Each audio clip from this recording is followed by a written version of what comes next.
तो भाई आ जाइए। सबसे पहले तो अपने इकोनॉमिक स्टैंडर्ड 11 का अनएम्प्लॉयमेंट वाला चैप्टर पढ़ रहे थे, तो पेज नंबर कोई बताना चाहेगा क्या? किसी की इच्छा? Unemployment 45th। ठीक है, people are still coming. Okay, Meghavi भी आ गई। हेलो मेघावी, वेलकम टू द बैच। हमने, अच्छा मुझे बताओ, थोड़ा सा याद दिला दिला दो, टाइप्स ऑफ अनएम्प्लॉयमेंट हो गया था उसका। रूरल अनएम्प्लॉयमेंट और अर्बन अनएम्प्लॉयमेंट दोनों टाइप हो गए थे। रूरल में बताओ तो कौन से दो टाइप आते हैं अनएम्प्लॉयमेंट के? रूरल अनएम्प्लॉयमेंट के सब टाइप बताओ, बोलो। सीजनल और डिस्कस, ठीक है। और अर्बन अनएम्प्लॉयमेंट के दो टाइप बताओ। हम्म, और एजुकेटेड। इंडस्ट्रियल के और चार सब टाइप बताओ।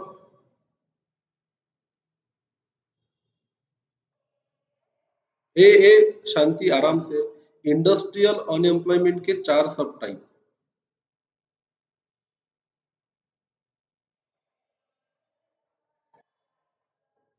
पहला टेक्निकल टेक्नोलॉजिकल, दूसरा फ्रिक्शनल, तीसरा साइक्लिकल, और फोर्थ कौन सा? स्ट्रक्चरल। तो कौन इंडस्ट्रियल, इंडस्ट्रियल के सब टाइप में एजुकेटेड क्यों घुसा रहे हो भाई आप लोग? ये हो गया था हमारा टाइप, बराबर है। फिर हमने कल चार्ट भी देखा था, फिर रैंक भी देखे थे। सबसे ऊपर है त्रिपुरा और सबसे लास्ट में है गुजरात। मीन क्या है? मीन, मीन अनएम्प्लॉयमेंट कौन से स्टेट में आता है? बिहार। गुड। अब एक इंपॉर्टेंट टॉपिक पढ़ते हैं जिसका नाम है कॉजेस ऑफ अनएम्प्लॉयमेंट। कारण क्या है बेरोजगारी के? अच्छा चलो, माइक ऑन कर लो हो सके तो, अपन पहले डिस्कस करेंगे तो मजा भी आएगा ना पढ़ने में। Let's on your mic. और मुझे बताओ, आपको क्या लगता है, व्हाट डू यू थिंक, बेरोजगारी है या नहीं है हमारे देश में? है। कहाँ कहाँ पे बेरोजगारी पाई जाती है, शहरों में कि खेड़ों में? सभी जगह। ठीक है। तो आपको क्या लगता है ऐसे कौन से कारण है, कॉजेस है, जिसकी वजह से अनएम्प्लॉयमेंट, अच्छा अनएम्प्लॉयमेंट बढ़ रहा है कि घट रहा है? तो ये प्रॉब्लम है कि अच्छी बात है? किसके लिए प्रॉब्लम है, आपके लिए, मेरे लिए, कि देश के लिए? भाई सबके लिए प्रॉब्लम है। बढ़ती बेरोजगारी सबकी प्रॉब्लम है। कल चल के आपको भी तो जॉब ढूंढने में दिक्कत जाएगी कि नहीं जाएगी? अरे आप लोगों को काम ढूंढ, अच्छा आप में से मुझे बताओ, कौन कौन एक अच्छी सैलरी की जॉब करना चाहता है? किसके किसके ख्वाब है कि एक तगड़ी सैलरी की जॉब मिले, मतलब अच्छी खासी सैलरी, 1.5-2 लाख रुपए महीने की, ऐसी किसकी इच्छा है? ये लो इतना बड़ा सन्नाटा। अरे चैताली, तेरे को लगता कि नहीं अच्छे जॉब मिले? सबकी इच्छा है, तो खुशी ने बोला कि खुशी की, हाँ खुशी की इच्छा है, गजल की इच्छा है। मेरे को तो दो लोगों की आवाज आई कि भाई हमको अच्छी सैलरी की जॉब चाहिए। और अच्छा कुमकुम को भी लगता है, हाँ तो मानसी को भी लगता है, सबकी इच्छा है ना जॉब करने की, कि किसी की इच्छा है बस अच्छी जॉब। ऐसा तो नहीं है ना अच्छे जॉब वाला लड़का मिल जाए लाइफ सेटल है ऐसे किसी के ख्याल है क्या?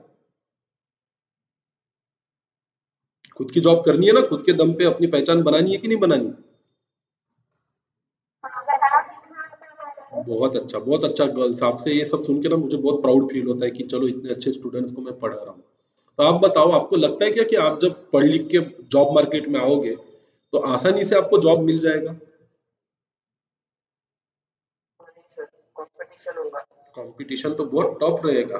तो ये भी पॉसिबिलिटी है कि आप पढ़ भी लो, लिख भी लो, स्किलफुल भी हो, काम भी आता है, इच्छा भी है, उम्र भी हो गई है, पर जॉब नहीं मिल रही है। हो सकता है। तो आपको क्या लगता है, ऐसी कौन सी तैयारी आपको अभी से करनी चाहिए कि ये समस्या आपको भविष्य में ना आए? आप रिलैक्स हो, अपनी स्किल को डेवलप करना चाहिए। क्या सिर्फ एजुकेशन बोर्ड में स्टडी कर लेने से या एग्जाम में मार्क ला लेने से आप इस लायक बन जाओगे क्या कि कोई आपको जॉब दे देगा? हम्म। फिर उसके लिए और भी कुछ करनी पड़ेगी, वही तो प्रॉब्लम्स है। आओ अब देखते हैं, मस्त टेक्स्ट बुक पे आते हैं। तो देखो भाई, ये इसको पढ़ो, ये आपके लिए बड़ी काम की चीज है। Following are the major causes या रीजंस ऑफ अनएम्प्लॉयमेंट। पहला है jobless growth. What is the meaning of jobless growth रे? उदाहरण के साथ बताओ, what is the meaning of मतलब जॉबलेस? बहुत सारे लोग हम्म बोलो बोलो, बोलोगे तो मजा आएगा। मतलब बहुत सारे लोग जॉबलेस है और उनकी ग्रोथ बहुत ज्यादा है। थोड़ा सा गलत है, थोड़ा सा गलत है। देखो मैं पढ़ता हूँ, ध्यान दो। Since independence, the rate of growth of unemployment in India has been considerably less than the rate of economic growth. अब दो चीजें हैं, देखो। एक होता है हमारी अर्थव्यवस्था का बढ़ना, उसके साथ होता है जितने लोगों को जॉब मिल रहा है उसका बढ़ना। अगर अर्थव्यवस्था का बढ़ना मतलब क्या, what is the meaning of economic growth? देश में प्रोडक्शन का बढ़ना। क्या हमारे देश में पहले 10 कार बनती थी तो आज 1000 कार बन रही है क्या? हाँ या ना कर में जवाब दो। हाँ। अगर हमारे हमारे देश में पहले 10 किलो चावल बनता था तो आज 1000 किलो चावल बन रहा है क्या? हाँ। पहले 10 टीवी बनते थे तो अब 1000 टीवी बन रहे हैं क्या? हाँ। हाँ। हाँ, तो हर चीजों का प्रोडक्शन बढ़ा है, इसका मतलब हमारा जीडीपी बढ़ा है। हाँ या ना? इसका मतलब हमारा इकोनॉमिक ग्रोथ हुआ है, हमारी आर्थिक विकास हुई है। हाँ या ना? तो मुझे बताओ, अगर फैक्ट्री में 10 लोग काम करते थे और 10 चीजें बनाते थे, 10 लोग काम करते थे, 10 कार बनाते थे, अब वहां 50 कार बन रही है तो कितने लोगों को काम मिलना चाहिए? 50। ये नहीं हो रहा, ये नहीं हो रहा। कार तो पहले 10 लोग थे, 10 कार बनती थी, अब 50 कार बनती है, पर नौकरी सिर्फ 20 लोगों को ही मिली। इसको बोलते हैं जॉबलेस ग्रोथ। मतलब अर्थव्यवस्था तो विकसित हो रही है, इकोनॉमी आगे बढ़ रही है, पर जितने तेजी से इकोनॉमी आगे बढ़ रही है उतने तेजी से लोगों को नौकरियां नहीं मिल रही है। अब आप मुझे आपके पापा के शॉप का एग्जांपल दीजिए। एक समय था जब आपके पापा के शॉप में साल में 5 लाख रुपए का माल बिकता था और आपके पापा की दुकान में एक नौकर काम करता था। आज आपके पापा के शॉप में 50 लाख का माल एक साल में बिकता है। क्या सेल 10 गुना बढ़ गया तो आपके पापा की दुकान में 10 नौकर काम करते हैं क्या? नहीं। एक के जगह ज्यादा से ज्यादा दो या ज्यादा से ज्यादा 3 लोग काम करते होंगे। ये स्थिति आपने देखी अपनी आंखों से कि नहीं देखी? हाँ, एग्जैक्टली, इसी को बोला जाता है जॉबलेस ग्रोथ। अर्थव्यवस्था बढ़ रही है, शेयर मार्केट बढ़ रहा है, रिलायंस, टाटा, अदानी ग्रुप ऐसी कंपनियों के प्रॉफिट बढ़ रहे हैं, उनका सेल बढ़ रहा है, उनका प्रोडक्शन बढ़ रहा है, पर उस प्रोपोर्शन में जॉब नहीं बढ़ रही। और पॉपुलेशन है कि बढ़ते बढ़ती जा रही है, वो रुकने का नाम नहीं ले रही। तो क्या हमारी ग्रोथ इतनी सस्टेनेबल और इंक्लूसिव है क्या जो बढ़ते पॉपुलेशन को नौकरी दे सके? नहीं। ये एक कारण है। ग्रोथ है, अर्थव्यवस्था बढ़ रही है, प्रोडक्शन बढ़ रहा है, इकोनॉमी बढ़ रही है, पर उसकी तुलना में हमारे जॉब क्रिएशन नहीं हो रहे हैं।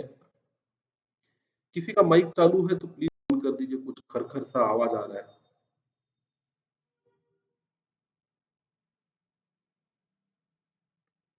बंद हो गया। मैं फिर से पढ़ता हूँ। Since independence the rate of growth of employment in India has been considerably less than the rate of economic growth. कौन किससे छोटा है बताओ तो? Who is less than who? What is less than what? Growth of employment less है, किससे less है? Growth of employment कम है, किससे कम है? इकोनॉमिक ग्रोथ से। ये एक बड़ा कारण है कि साल दर साल बेरोजगार लोगों की संख्या बढ़ती ही जा रही है। Moreover, the rate of economic growth has not been adequate enough, rate of economic growth has not been adequate enough to absorb increasing labor force। हमारा लेबर फोर्स क्यों इंक्रीज हो रहा है बताइए? क्योंकि हमारी पॉपुलेशन बढ़ रही है। अब अगर भारत जैसा देश हर साल 7% की दर से ग्रो कर रहा है, मतलब हमारा जीडीपी हर साल कितने परसेंट से बढ़ता है? 7% से। ये हमारी ग्रोथ रेट है। ये ग्रोथ रेट कम है। ये ग्रोथ रेट होनी चाहिए 25%, जो किसी भी देश के लिए संभव नहीं है, किसी भी देश के लिए। यूनाइटेड स्टेट ऑफ अमेरिका और चाइना भी 25% की रेट से ग्रो करते नहीं है। अगर इस साल 100 चीजें बनी तो अगले साल 125 चीजें बननी चाहिए। इसको हम बोलेंगे प्लस 25% का ग्रोथ। हालांकि भारत में 6 से 7% का एवरेज ग्रोथ है, तो इस साल अगर 100 चीजें बनी है तो अगले साल 106 चीजें बनती है, तो हम बोलेंगे हमारा ग्रोथ रेट 6% है। और ये ग्रोथ रेट काफी नहीं है। हम्म? पाठवते नहीं। और ये ग्रोथ काफी नहीं है।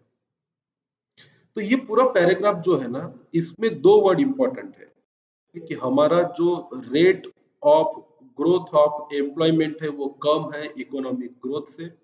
और दूसरा रीजन ये है कि हमारा जो इकोनॉमिक ग्रोथ है वो एडिक्वेट नहीं है हमारी बढ़ती पॉपुलेशन को जॉब देने के लिए। As a result there is a wide spread unemployment. तो हम देखते हैं बहुत फैला हुआ है बेरोजगारी का आलम। मुझे बताओ, क्या 100% आप क्लियर हो क्या इस 4-5 लाइन पे, या कोई डाउट है, या ऐसी कोई चीज है कि मुझे एक बार और बतानी चाहिए? बोलो ना। इसमें कोई पॉइंट ऐसा है जो आप चाहते हो मैं और एक बार एक्सप्लेन करूं, या समझ गया आपको? अरे हाँ या ना तो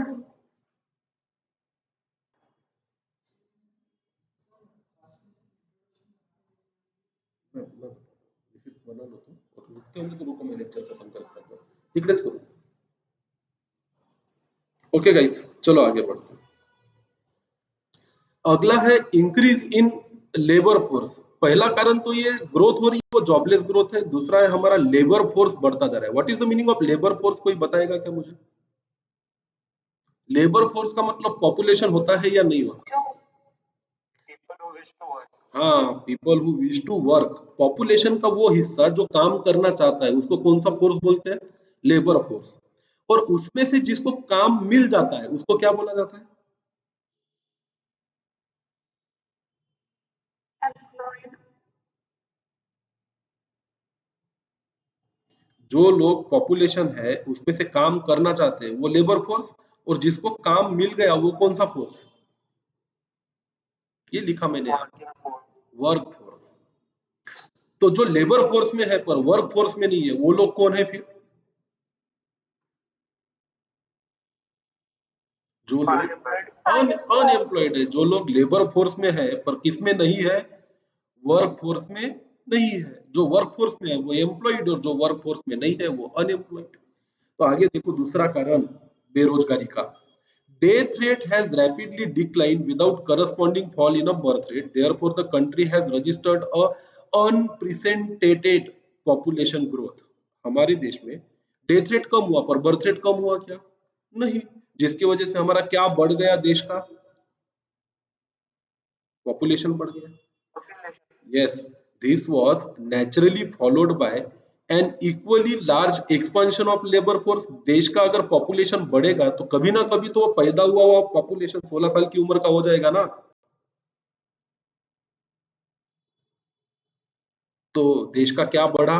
लेबर फोर्स बढ़ा, और लीडिंग टू द अनएम्प्लॉयमेंट। तो पहला कारण अनएम्प्लॉयमेंट बढ़ने का, अर्थव्यवस्था का विकास हो रहा है पर वो विकास जॉबलेस है। लोगों की चीजें ज्यादा बन रही है, लोगों का बिजनेस बढ़ रहा है, प्रोडक्शन बढ़ रहा है, पर उसके प्रमाण में जॉब नहीं बढ़ रहा है। ये पहला कारण। दूसरा कारण है बढ़ती पॉपुलेशन और बढ़ता लेबर फोर्स। तीसरा कारण एक्सेसिव यूज ऑफ मशीनरी। क्या इसको बहुत डिटेल में एक्सप्लेन करना पड़ेगा कि दिमाग में लाइट लग गया है ये क्या है? बोलो बोलो, बोलते रहो यार, बोलते रहो तो मजा आएगा, नहीं तो बोरिंग हो जाएगी क्लास। Come on. हाँ, समझा तो पढ़ लेते हैं, आ जाओ। In India man power is available in large quantity. आदमियों की और लेबर की या कमी है क्या अपने देश में? कितनी भीड़ भाड़ वाला एरिया है अपना। Under this circumstances the country would have labour intensive technique of production. हमारे देश में हर चीज ऐसी होनी चाहिए जहां लेबर का उपयोग ज्यादा से ज्यादा होना चाहिए, पर ऐसा हम करते नहीं। आप अगर बिजनेसमैन होते, मान के चलो आप हल्दीराम जैसी फैक्ट्री चला रहे हो, हल्दी कृष्णा के पापा की है, तो वो लोग बनाते वो पैकिंग फूड मटेरियल। अगर आप एक ऐसे बिजनेस के ओनर होते जो हल्दीराम जैसी चीज बना रहे हैं, तो आप क्या चाहते कि सारा काम लेबर से करवाओ या मशीनें लेके आओ? एज अ बिजनेसमैन आपका दिमाग क्या कहता? मशीन। हम तो हमारा फायदा देखेंगे ना। देश का भला करना और देश के बेरोजगारों का जॉब देना, ये बिजनेसमैन का पॉइंट ऑफ व्यू होता है कि नहीं होता है? ये बिजनेसमैन का पॉइंट ऑफ व्यू नहीं होता है।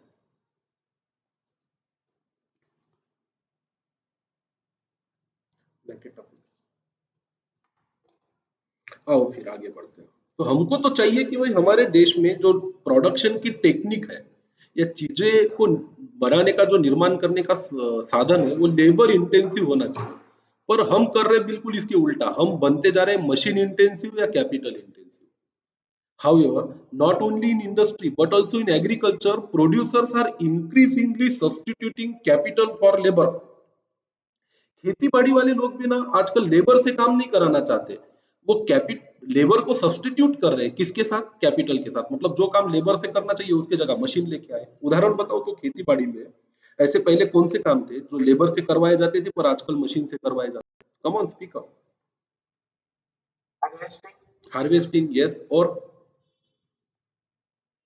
अरे खेती बाड़ी का ताल्लुकात है आप लोगों का कि बिल्कुल छूट चुका है?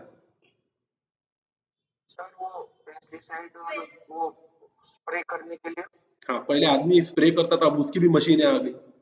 और बताओ, कोई कुछ बोल रहा था? सर वेल्डिंग के लिए।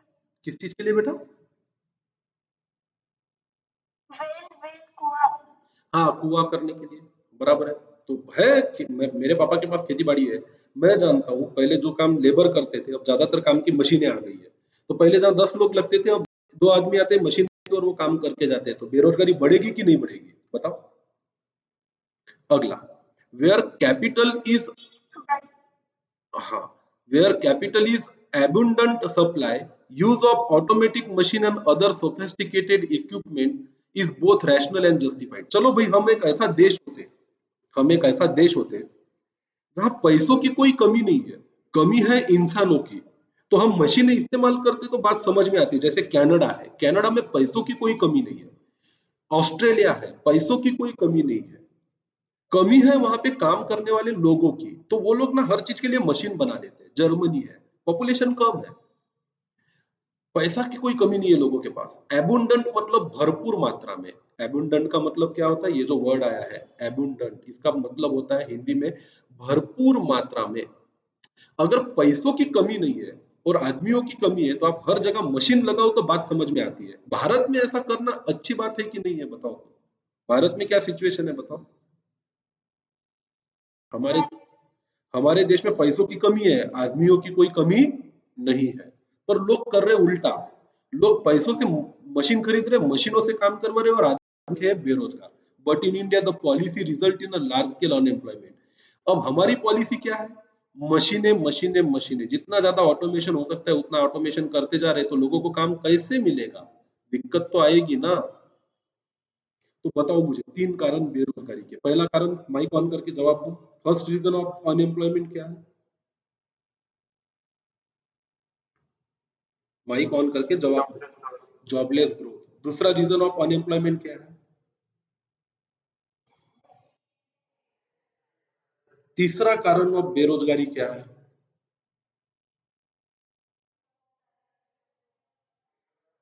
Excessive use of machinery. अब इस 3 चीजों में से ऐसी कोई चीज है क्या जो आपको समझी नहीं अच्छे तरीके से? समझ गया? चलो आगे बढ़ते हैं। चौथा कारण, lack of skill development programme.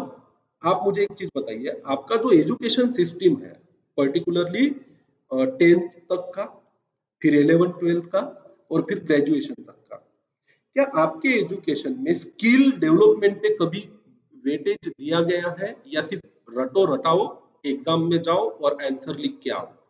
हमारा एजुकेशन सिस्टम कैसा है? स्किल ओरिएंटेड है कि भूकंप पट्टी ओरिएंटेड है? भोकम पट्टी ओरिएंटेड है आपको। हाँ, आपको ये लगता है क्या कि हमारे यहाँ पे अमरावती यूनिवर्सिटी से, नागपुर यूनिवर्सिटी से, औरंगाबाद यूनिवर्सिटी से, पुणे यूनिवर्सिटी से, मुंबई यूनिवर्सिटी से, सांगली यूनिवर्सिटी से अगर कोई बच्चा बीकॉम, बीएससी, एमकॉम, एमएससी कर लेता है तो वो इतना जबरदस्त कैंडिडेट बन जाता है कि भाई वो कोई भी जॉब कर सकता है। ऐसा एजुकेशन सिस्टम है क्या हमारा? नहीं। सबसे बढ़िया एजुकेशन हमारे देश में कहाँ कहाँ होता है बताइए? तो कौन सी ऐसी फील्ड है जहाँ एजुकेशन सच में अच्छा होता है हमारे देश में? एक डॉक्टर से। क्यों पता है? क्योंकि डॉक्टर में पढ़ाई के साथ साथ प्रैक्टिकल काम भी सिखाए जाते हैं। जैसे ही वो एमबीबीएस कर रहे होते हैं उनको मेडिकल हॉस्पिटल में जाके ऑपरेशन करना, पेशेंट को ट्रीट करना, सब काम सिखाए जाते हैं। तो वो पढ़ते भी है और काम भी सीखते हैं। पता है क्या ये बात आपको? हाँ।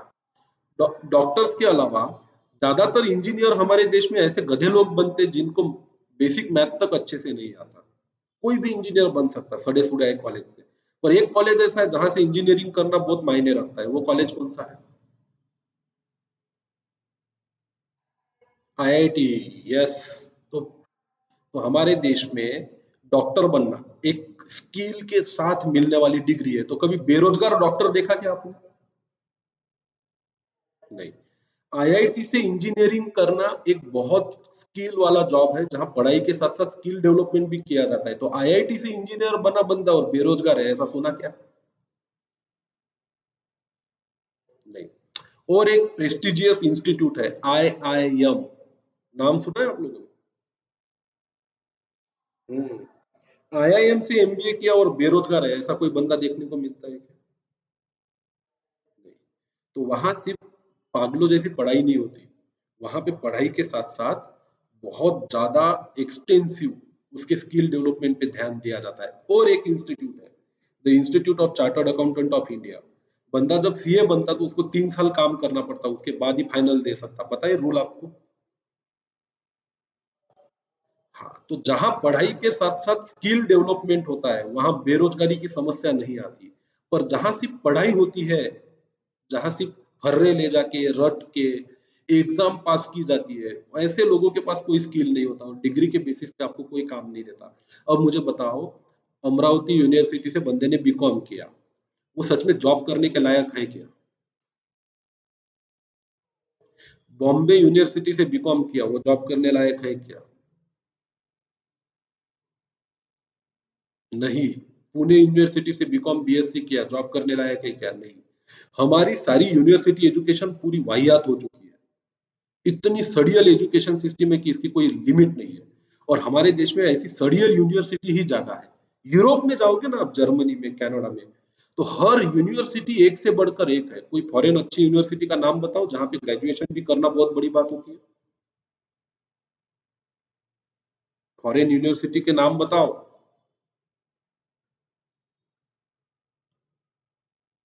कैम्ब्रिज यूनिवर्सिटी का नाम सुना है? ऑक्सफोर्ड यूनिवर्सिटी का नाम सुना है? हार्वर्ड हार्वर्ड यूनिवर्सिटी का नाम सुना है? हाँ, इधर भी सब नॉर्मल ग्रेजुएशन कोर्सेस ही होते हैं 12वीं के बाद के।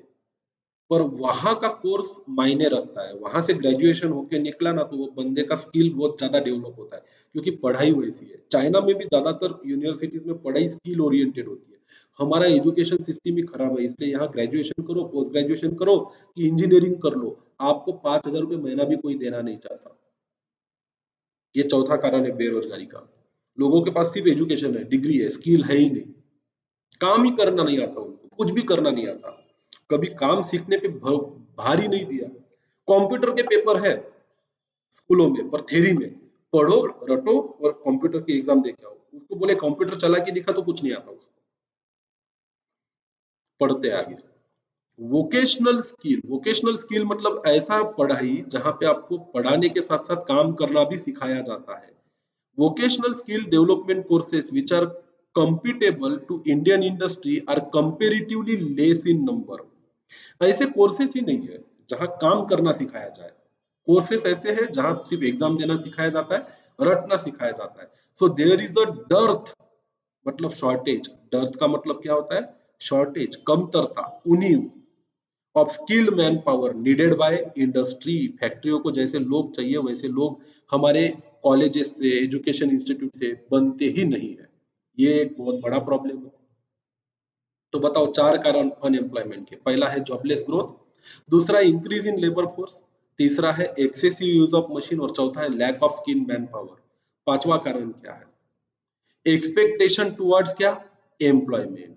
अब हमारा यंग जनरेशन जो है, जो पढ़ लिख के ग्रेजुएट बनता है, उसको एकदम पहले दिन से ही बनना है अमिताभ बच्चन। उसको लगता है अब मेरे को 1 लाख रुपया महीना आना चालू हो जाना चाहिए। पर भाई तू ये बता, तू जिस कंपनी में काम करेगा, जिस फैक्ट्री में काम करेगा, जिस इंसान के लिए काम करेगा, वो अगर तेरे को 1 लाख रुपया देगा तो उसकी एक उम्मीद रहेगी कि कम से कम तेरी वजह से वो 4 लाख रुपए कमाए, तो तुझे 1 लाख रुपया देगा। अगर तुम उसकी 4 लाख रुपए की कमाई बढ़ा सकते हो तो 1 लाख रुपया मांगो, नहीं तो छोड़ दो। हाँ या ना बताओ। आप अगर बिजनेसमैन होते के चलो कि भाई दीप एक बहुत बड़ा बिजनेसमैन बन गया, और मैंने दीप को बोला कि दीप मुझे जॉब चाहिए यार। दीप ने बोला सर मैं आपको नौकरी तो देता हूँ, 50,000 रुपये महीना दूंगा। तो दीप क्यों बोल रहा है कि दिनेश सर मैं आपको 50,000 रुपये महीना दूंगा?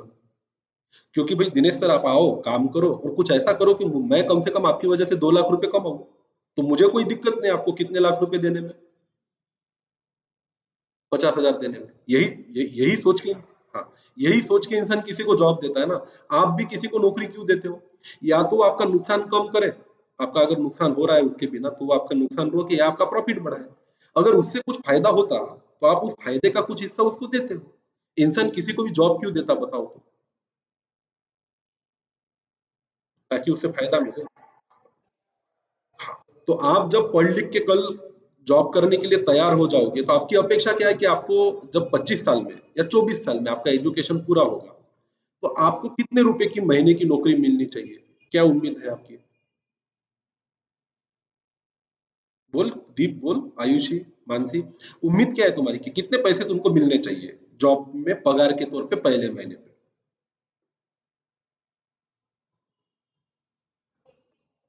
50,000। खुशी ने बोला कि 50,000 रुपये महीना तो मिलना चाहिए।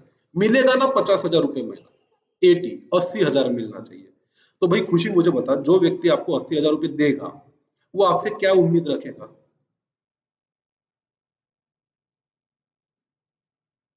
80,000 जो व्यक्ति आपको देगा वो आपसे क्या उम्मीद रखेगा?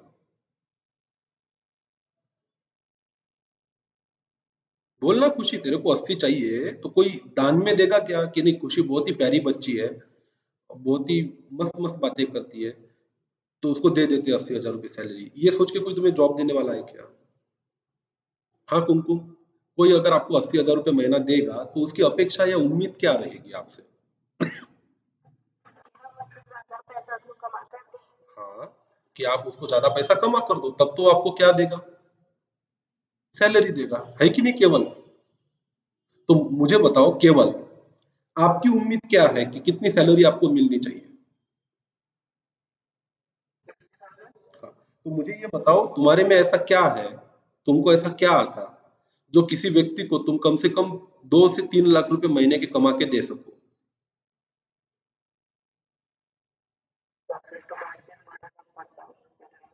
तुम तुम्हारे में वो कला है क्या, वो स्किल है क्या कि तुम उसको 3 लाख तुम्हारे दम पे ज्यादा कमा के दे सकते हो?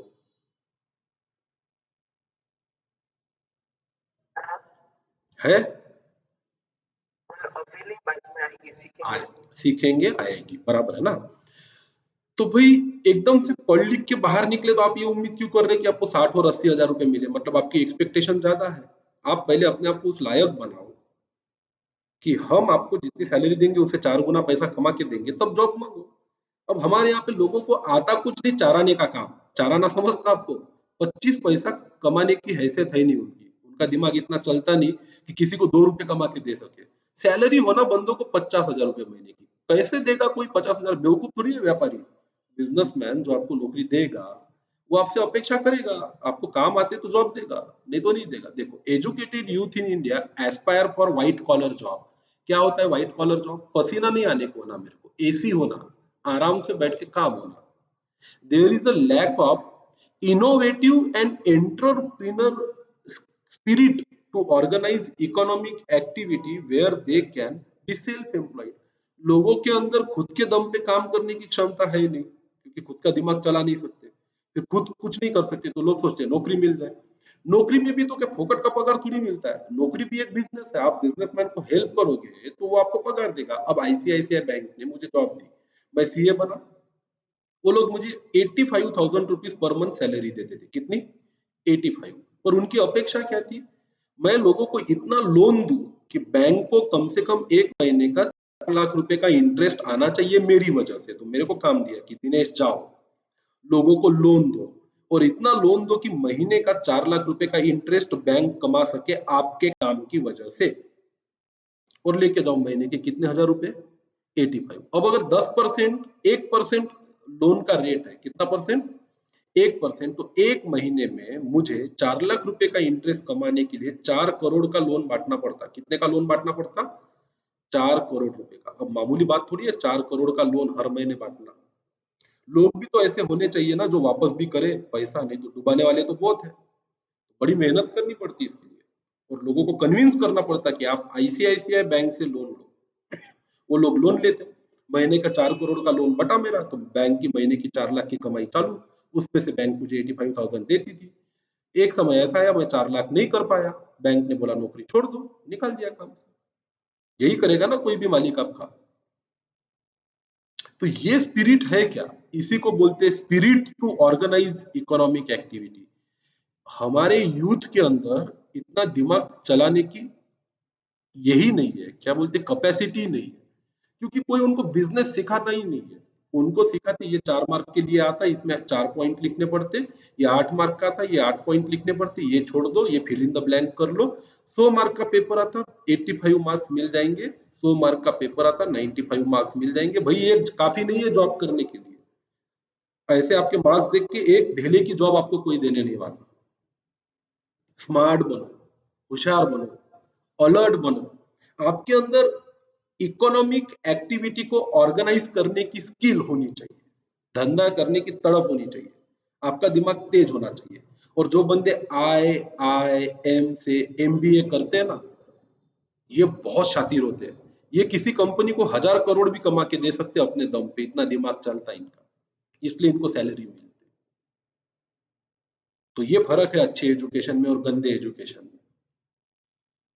Graduates prefer to remain unemployed till they get a job which is up to their expectation in terms of salary and nature of work. मैंने कई ऐसे लोगों को देखा है बेरोजगार बैठे पड़े हैं पर 5,000 में काम नहीं करते।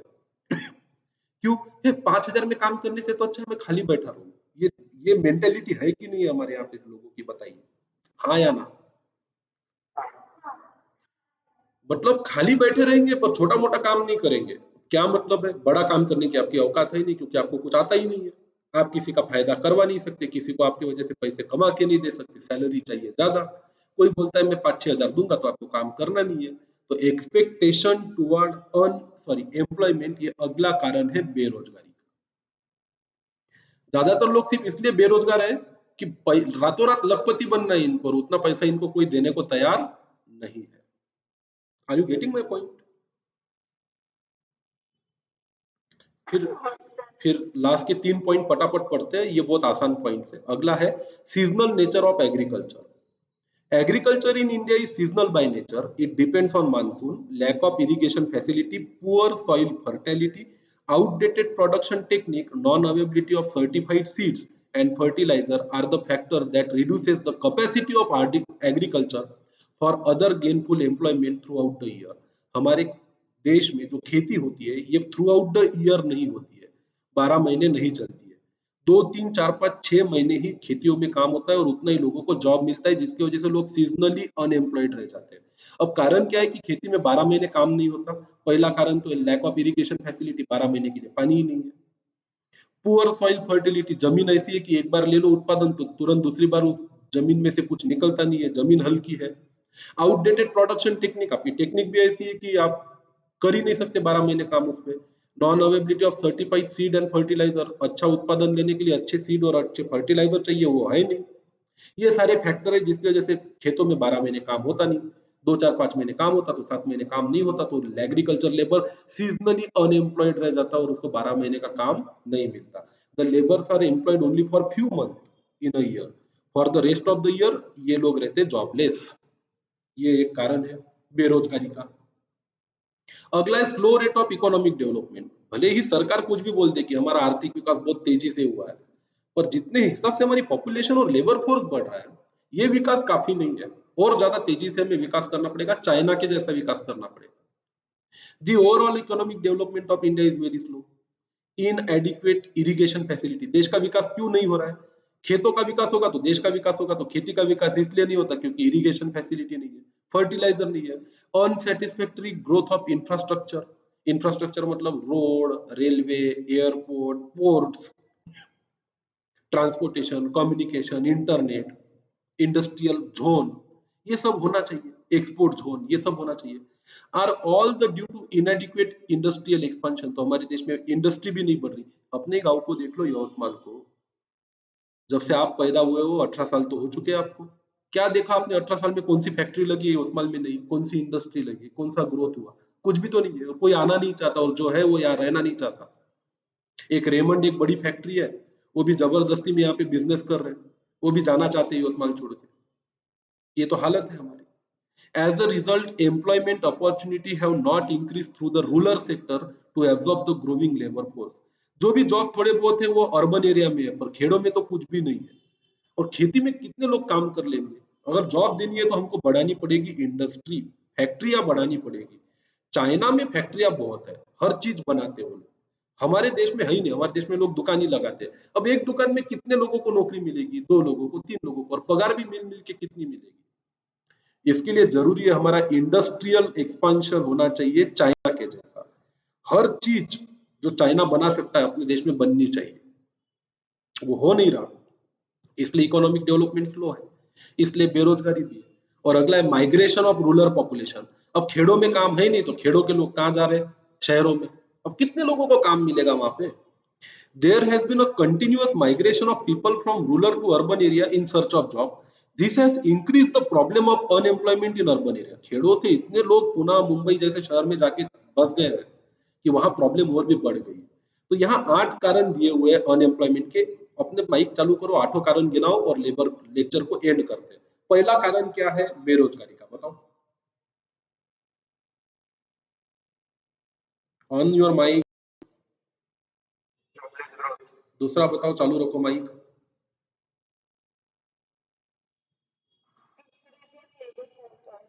तीसरा बताओ।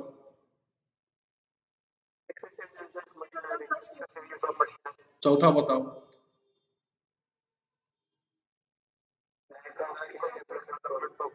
फिफ्थ कारण बताओ।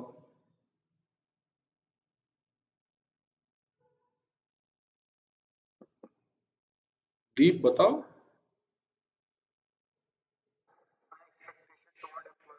और अगला बताओ, छठा। मानसिक। सातवां कारण बताओ।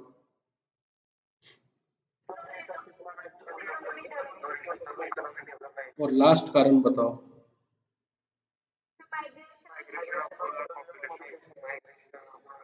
2 मार्क के लिए आया तो कितने पॉइंट लिखने के? 2। 4 मार्क के लिए आया तो कितने पॉइंट लिखने के? 4। और 8 मार्क के लिए आया तो पूरे के पूरे कितने पॉइंट लिखने के? 8। लिख पाओगे? एक बार खुद पढ़ाई कर लेना पूरी, और डाउट हो तो मुझे अगले लेक्चर में पूछना। आज के लिए इतना काफी है। और सुनो मेरी बात, अपन कल ये चैप्टर खत्म होगा